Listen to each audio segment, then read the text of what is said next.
बिस्मिल्लाहिर्रहमानिर्रहीम। अस्सलामुअलैकुम नाज़रीन, मैं हूं डॉक्टर अली और आप देख रहे हैं मेरा फेसबुक और यूट्यूब चैनल।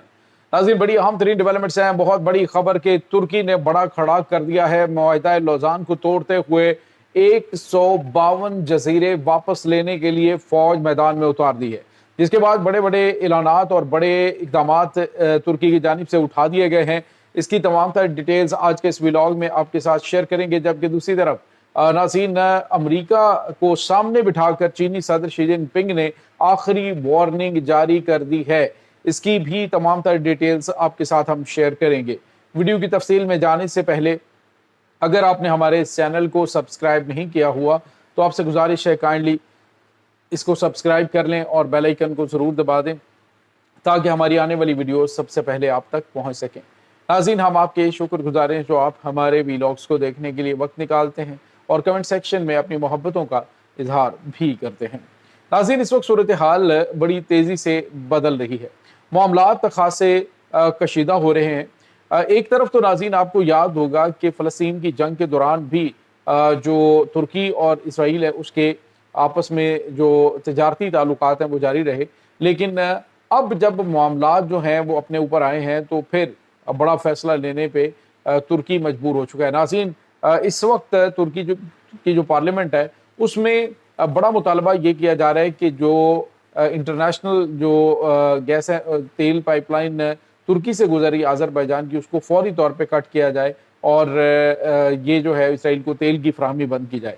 दूसरी तरफ नाज़रीन, जो सबसे अहम तरीन चीज़ है वो ये है कि मुआहिदा लौज़ान जब हुआ था तो उस वक्त तुर्की की जो खिलाफत उस्मानिया उसका खात्मा हो चुका था और तब जो है वो बड़ी शर्मनाक शराइत थी जिनके ऊपर मुआहिदा लौज़ान हुआ था। 100 साल मुआहिदा हुआ था 1923 के अंदर, उसके 1823 के अंदर जो है ये मुआहिदा होता है। 1923 में जो मुआहिदा लौज़ान हुआ है नाज़रीन, वो 100 साल मुआहिदा था जो कि 2023 में आके तो ये ख़त्म हुआ है।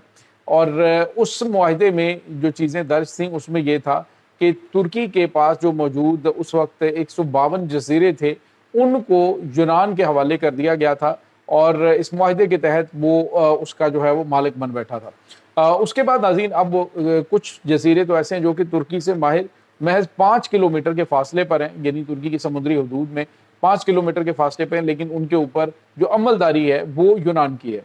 अब नाज़रीन, जो ग्रीस है इसके हवाले से बड़ा फैसला तुर्की ने कर लिया। तुर्की ने इस मुआहदे को तोड़ते हुए इन जजीरों को वापस लेने का ऐलान किया है, क्योंकि नाज़रीन हालिया दिनों में इन जजीरों के ऊपर इसराइली फोर्सेस जो हैं वो अपना जंगी साजो सामान उतारना शुरू हो गए। यानी उनका जो ग्रेटर इसराइल का मनसूबा है उसको अमली जामा पहनाने के लिए वो इन यूनान से उन्होंने बातचीत की और उनसे डिफेंस मुआहदा करके तो उनके उन जजीरों के ऊपर जो है वो अपना फौजी साजो सामान उतारना शुरू कर दिया गया है, जिसको तुर्की ने अपनी सलामती के लिए बहुत बड़ा खतरा करार देते हुए इसके खिलाफ उठने का फैसला कर लिया। नाज़रीन, ये 152 जजीरे जो हैं इससे एक बड़ा तसादुम पैदा होगा। एक तो ये है कि उस वक्त जब ये मुआहदे हुए थे तो बड़े गैर मुनसिफाना और जोग्राफियाई चीज़ें जो उनको भी मद्देनज़र नहीं रखा गया था, क्योंकि इतना नज़दीक जजीरा हो कि 5 किलोमीटर की हदूद में और सैकड़ों किलोमीटर, हज़ारों किलोमीटर दूर यूनान जो है उसके पास ये इसका कंट्रोल हो, तो ये चीज़ें समझ में ना आने वाली और ज्यादती जो है उस वक्त तुर्की कहता है हमारे साथ की गई है। अब यूनान कहता है कि आपको आलमी कवानीन को मानना पड़ेगा और आलमी तौर पे ये मंजूर शुदा हमारे इलाके हैं, हमारे जजीरे हैं, लिहाजा इसके ऊपर हमारा हक है। लेकिन नाज़रीन, आज का तुर्की वो वाला तुर्की नहीं है। आज तुर्की जो है वो एक बड़ी और मजबूत फ़ौज के साथ साथ जदीद तरीन ड्रोन टेक्नोलॉजी रखने वाला मुल्क है और जदीद तरीन एयरफोर्स रखने वाला मुल्क है और काफ़ी ज़्यादा आलमी असर और रसूख होने की वजह से अब तुर्की ने कहा है कि ये जजीरे जो है वो हम वापस लेंगे। नाज़रीन, सवाल ये पैदा होता है कि क्या ऐसा पॉसिबल हो पाएगा? क्या अमेरिका और यूरोप ऐसा होने देंगे? तो चूँकि नाटो का इत्तेहादी भी है ये तुर्की, तो हालिया दिनों में चूँकि इस खित्ते के अंदर असर और रसूख जो है वो काफ़ी ज़्यादा बढ़ता जा रहा है इसराइल का, इस हवाले से तुर्की ने इसको अपने लिए ख़तरा करार दिया। और अब नाज़रीन बाकायदा तौर पे जो तुर्क अवाम है उनकी फरमाइश के ऊपर जो टर्किश एयरलाइन है उसके अंदर जो तकरीबन $4 अरब का जो यानी जो कोका कोला की मसनूआत हैं उनको हटा दिया गया है। और उन्होंने कहा जी कि ये सिर्फ आवाम की हमायत में और आवाम की وجہ سے ہم یہ فیصلہ کر رہے ہیں کہ عوام جو ہے وہ چاہتے ہیں کہ ان پروڈکٹس کا بائیکاٹ کیا جائے۔ تو یہ ایک بڑا فیصلہ ترکی کی جانب سے کیا گیا۔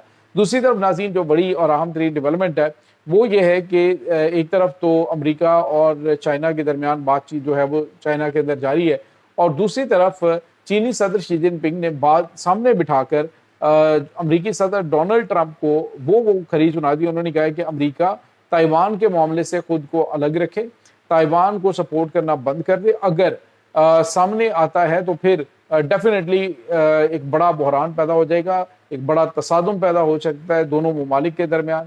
اور اسی طرح سے مارکو روبیو نے بھی آج بیان چائنا میں دیا کہ اگر تو ہمارے اور چین کے مفادات ٹکراتے نہیں ہیں تو پھر ہمیں کوئی مسئلہ چین سے نہیں ہے۔ اب آپ نے دیکھا کہ جس طرح سے خبر وائٹ ہاؤس کے ترجمان کی جانب سے کہی گئی کہ جی چائنا بھی اس بات پہ متفق ہے کہ ایران ایٹمی طاقت نہ بنے، تو اگر چائنا اس طرح کی چیزیں کر رہا ہے یا ان کو سپورٹ ان چیزوں میں کر رہا ہے تو پھر ڈیفینیٹلی امریکہ جو ہے اس کو بھی اپنی جو کچھ ایسی جگہیں ہیں وہاں سے پیچھے ہٹنا پڑے گا، جیسے کہ تائیوان والے معاملات ہیں۔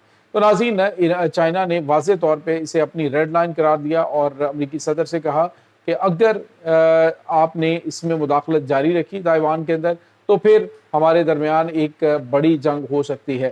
تو یہ اس وقت ناظرین معاملات چل رہے ہیں۔ دوسری طرف جو امریکن پریزیڈنٹ ہے وہ ایک بڑا جو کاروباری وفد ہے، اور اس کے بعد اپنا یوں سمجھ لیجئے کہ جو اپنے بزنس ٹائکون ہیں ان کو ساتھ لے کے گئے ہیں اس دورے پہ، اور ساتھ اہم ترین وزارتیں جو ہیں وہ ان کے سربراہان وہ وہاں پہ پہنچے ہیں۔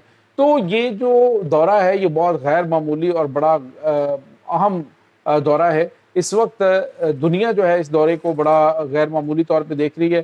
آپ نے دیکھا ہے کہ جو بڑھتا ہوا بحران ہے انرجی کے حوالے سے، اس کے حوالے سے اب برکس کا ایک غیر معمولی اجلاس بھارت کے اندر شروع ہوا ہے۔ رکن ہونے کی حیثیت سے جو ایران کے وزیر خارجہ ہیں وہ بھی وہاں پہ پہنچے ہیں، لیکن چائنا نے آنے سے معذرت کر دی اور انہوں نے اپنا نمائندہ بھیجا، اور انہوں نے کہا کہ چونکہ امریکن پریزیڈنٹ کا دورہ چل رہا ہے اس وجہ سے ہمارے وزیر خارجہ جو ہیں وہ یہاں پہ شرکت نہیں کریں گے اور نہ ہی یہاں پہ آئیں گے۔ تو ناظرین چائنا کے بغیر ہی برکس کا یہ 2 روزہ اجلاس جو ہے وہ بھارت میں شروع ہو چکا ہے، تو چائنا اس میں چائنا وہاں پہ نہیں پہنچا۔ اس کا مطلب آپ سمجھ لیں کہ کتنا غیر معمولی یہ دورہ امریکن پریزیڈنٹ کا ہے۔ یہ 10 سالوں میں ہونے والا پہلا کسی امریکن پریزیڈنٹ کا ایران کا دورہ ہے، اور اس میں جو امیدیں ہیں وہ بھی کافی زیادہ وابستہ کی جا رہی ہیں ڈونلڈ ٹرمپ کی جانب سے بھی اور چائنا کی جانب سے بھی۔ چائنا تو اس پالیسی کو لے کے چل رہا ہے کہ جیو اور جینے دو، لیکن چونکہ ٹرمپ اور جو امریکن پالیسیز ہیں وہ یہ ہیں کہ جو دبتے ہیں انہیں دباؤ، اور جو سامنے کھڑے ہو جائیں ان کے سامنے جو ہے وہ خود دب جاؤ۔ تو بالکل اسی طرح کی پالیسی اس وقت چائنا کے ساتھ امریکہ کی جانب سے اختیار کی جا رہی ہے۔ تو یہ ناظرین اس وقت تازہ ترین اپڈیٹس چل رہی ہیں اس تمام صورتحال کے بارے میں۔ آپ کا کیا کہنا ہے کمنٹ سیکشن میں اپنے خیالات کا اظہار ضرور کیجیے گا۔ انشاءاللہ بہت جلد ملتے ہیں ایک نئی ویڈیو میں، تب تک کے لیے اپنا بہت سارا خیال رکھیے گا۔ اللہ حافظ۔